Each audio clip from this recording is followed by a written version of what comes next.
This is the first nuclear weapons testing facility in China. According to the beliefs of the majority of people, China detonated its first atomic weapon here in 1964 with great success. In the next 100 years, it will be impossible for life to live at the nuclear weapons test site. But what is surprising is that this limited region of life is gradually being resurrected inside China and even discovered valuable minerals worth $30 billion. How exactly did China bring back to life this once dormant lake? What kind of significance do these resources have for China? This is a channel about actual projects that people are working on. If you are prepared to help me out, would you mind clicking the link to subscribe to my channel? Discovering new and fascinating initiatives is something we should do together. In point of fact, Lop Nur was not a desolate wasteland. 18 million years ago, the first Lop Nurs were on the scene. It covers an area of around 20,000 square kilometers before 330 AD and is situated in the eastern portion of the Darien Basin in the Chinese province of Xinjiang. It was a part of the Oasis neighborhood in the Darien Basin. Luan was the name of a well-known ancient civilization that once existed. With the establishment of New China, there were reportedly 14,000 people residing in Lop Nur at the time, as shown by historical sources. A significant number of reservoirs were constructed by China in the upper stages of the Darien River, which accelerated the pace at which Lop Nur was being dried up. The lake's surface area was reduced to a total of 660 square kilometers before the final habitat became unsustainable. The majority of the town's inhabitants have now relocated. This region has turned into a desolate desert. Because of this, China intended for this location to be a military-restricted zone and then conducted nuclear weapon tests here in 1961. After this, China began to regard Lop Nur as a natural laboratory where it conducted at least 45 nuclear tests, and Lop Nur played an important role in China's national defense. Yet, after so many nuclear testing, it will be almost impossible for life to continue. As a consequence of this, people stopped going to the lake. After being abandoned for close to 35 years, Lop Nur started to encounter some unexplainable incidents.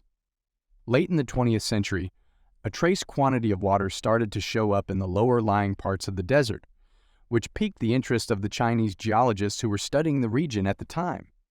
Hence, Chinese geologists got together in 1996 to create an expert group and start researching on L. According to climatologists' findings from field study and research done in the region, the Lop Nur area is undergoing a particularly humid time. The rise in the amount of precipitation in the area has resulted in an increase in the amount of groundwater in Lop Nur. As the water levels in the subterranean automobile caverns reach their maximum capacity, the extra water will seep out of the earth and into the dry lakes, causing the lakes to gradually fill with water. As a result, Chinese geologists started looking into the prospect of very huge potash resources buried deep below near Lop Nur. It was subsequently revealed that the reserves of these potash mines reached 250 million tons, with an appraisal worth more than $30 billion for Lop Nur, despite the fact that they had been abandoned for decades. That is undeniably an amazing quality product. In the event that China is able to effectively mine here, the resulting potash will be processed into potash fertilizers that will be used in agricultural output. So, China intends to spend $2.5 billion to develop it here over the course of the next 10 years. While the legitimacy of Lop Nur may be called into doubt by some, China plans to construct a sizable fertilizer processing factory in this location. This location once used as a nuclear weapons test. If an atomic bomb were to detonate nearby, would it be possible for people to continue to make use of the area's resources? In point of fact, despite the fact that the nuclear radiation released by the detonation of an atomic bomb is very powerful, this nuclear radiation enters the half-life period very rapidly and begins to decay, together with this.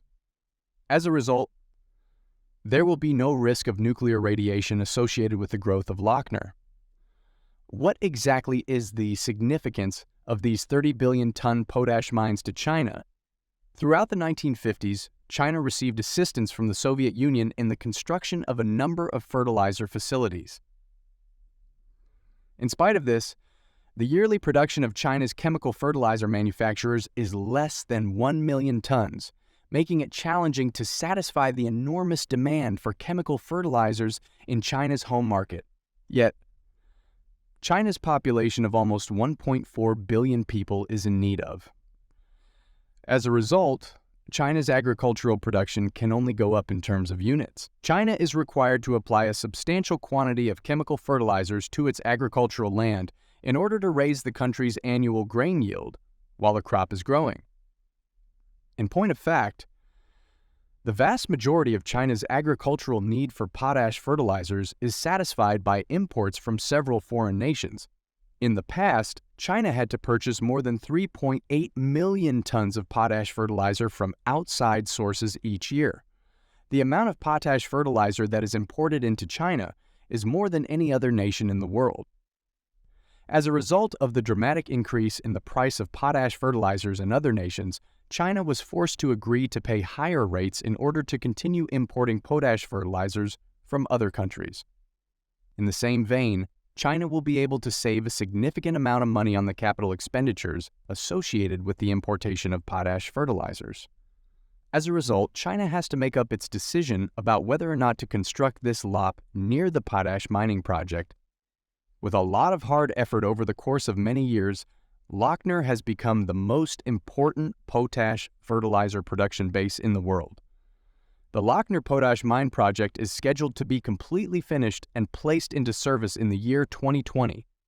According to the plan, the annual potash fertilizer production of this project is more than 1.5 million tons, and 45% of China's domestic demand may be fulfilled.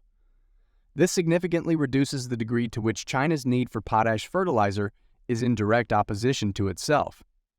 By the year 2030, it is anticipated that the Lop Nur potash mine will continue to grow and take the place of the Go Mud potash mine.